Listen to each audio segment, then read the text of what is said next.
It's an exciting day because today we've got here in this box the latest and greatest brand new product from reMarkable, which is a reMarkable Paper Pro Move.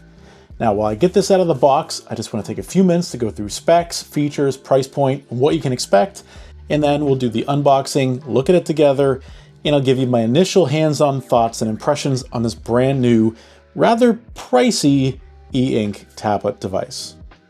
Now, the Paper Pro Move, like I said, reMarkable's latest and greatest brand new device. This is essentially the Paper Pro from last year, shrunk down to size.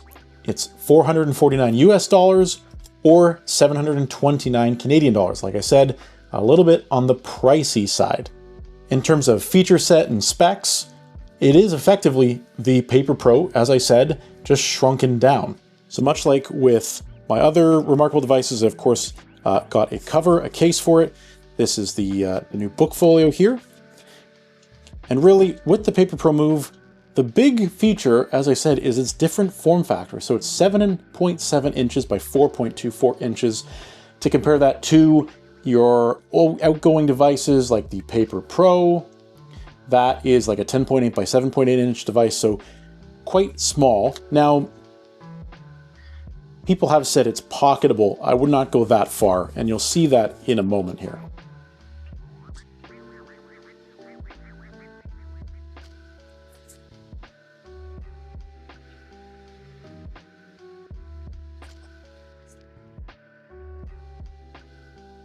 So here is the new Paper Pro Move. It is significantly smaller in the hand than what you might see in another reMarkable device. For comparison, this is my Paper Pro Move. So you can see side by side, yes, this has the Type Folio keyboard case on it, but even still, very significant change in dimensions. Still not really pocketable, if I'm being honest with you. Yes, it does fit in a back pocket, but no chance you're really going to get that in most front pockets. In a jacket pocket, maybe, but that's kind of what we're dealing with here.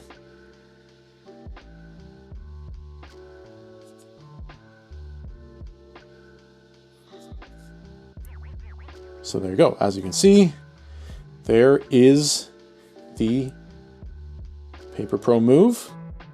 It's quite a bit lighter, obviously, as expected, than the Paper Pro.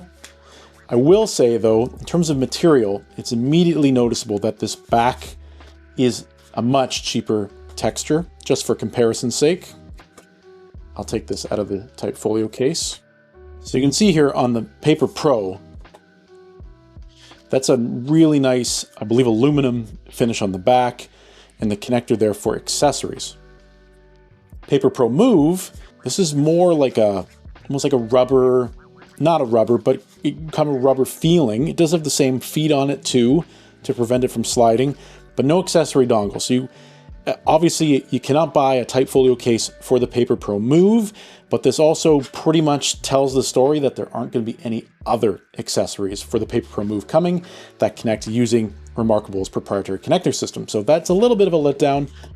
And again, considering the price is not that significantly cheaper for the Paper Pro Move, it is a little unfortunate to see them cutting some corners with the material and fit and finish. So here we have the rest of the manuals and documentation.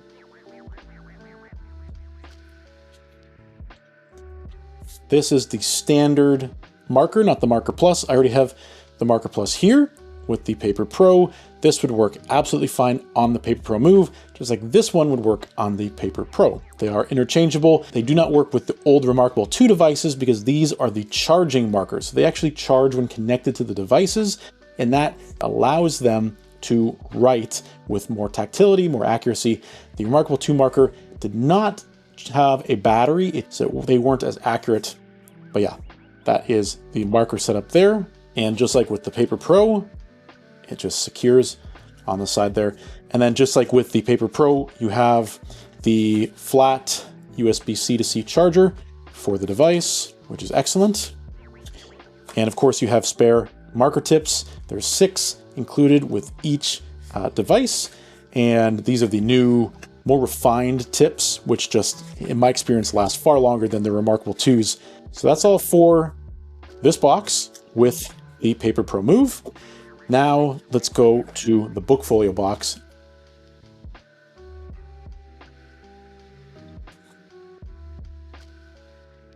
And there we go. I went for the gray color, again, kind of keeping with the color scheme, keeping everything the same. There's how to install the book folio. It's just magnetic. The feet snap right into this little holder section.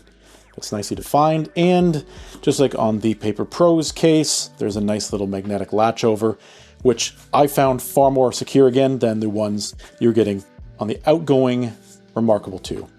So there you go, all set up and installed. It's quite sharp, feels really nice.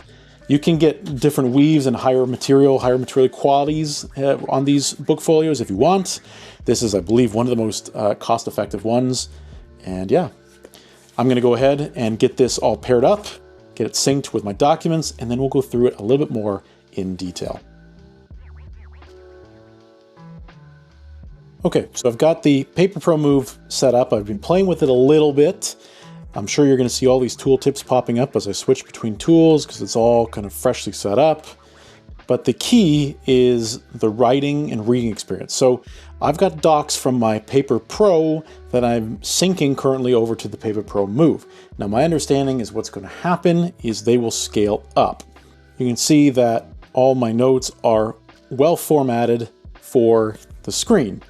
They're zoomed in, essentially, like the margins are all straightened out. So this is really easy to read compared to the Paper Pro. If I were to open the same document, you'd see that over here, it fits the margins a little bit better. There's more white space around, whereas here, it is flush to the margin.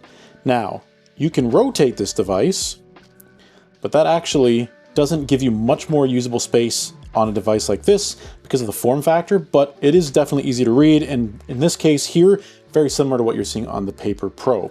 The interesting part is stuff like templates. So reMarkable recently introduced their methods template repository, if you will. And you can see when I switch to that template, which is, this is the calendar template from methods, it's very small. You can't make it out at all in the default orientation. You can flip it like this, now you can see it, but most people are probably gonna pocket the Paper Pro Move this way because holding it this way in your hand is really the best way for writing. Feels a little bit snappier perhaps than the Paper Pro, probably because there's just less screen to power, to refresh, to reload. But yeah, this is interesting. I'm hoping and optimistic because reMarkable has been pretty good about pushing out new updates and changes over time, that they're going to bring out new methods templates that are perfectly suited and actually designed intentionally for the Paper Pro Move and not just scaled down versions that look like that. And again, just to prove, this device, just like the Paper Pro, can reproduce all these different colors. This is my color swatched outline guide here. And yeah, it's got all the same colors, same ghosting as you would see on the Paper Pro, but it can do the same thing.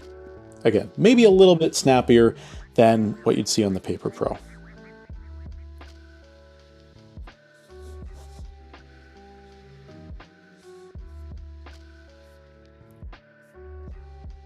However, it does need to be said, this screen is nowhere near as bright as the front light on the Paper Pro. This one is quite a bit more dull, even at maximum brightness. Still very readable, but definitely not the same.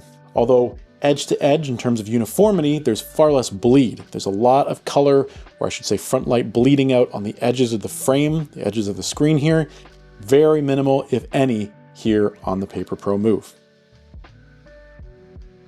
Well guys, that's all for my initial unboxing and hands-on impressions, and a really quick head-to-head between the new reMarkable Paper Pro Move and the reMarkable Paper Pro. Not quite pocketable, but kind of pocketable form factor versus traditional, more A4 paper-like experience. Let me know what you guys think down in the comments below, and definitely make sure you get subscribed. Full review of this device will be coming as soon as possible. I'm going to put it through its paces. I'm going to test out battery life, see what that's like. I'm going to test out the writing experience, see what that's like on the new form factor. And then I can let you guys know honestly whether or not this slightly less expensive Paper Pro is actually worth buying, or if you should just stick with a reMarkable 2 or maybe the actual reMarkable Paper Pro. I'm also really excited to say that I'm working on my first ever course. If you are interested, it is all about the reMarkable series of devices. Which one is best suited for your line of work? Which accessories you actually need for your experience to be the best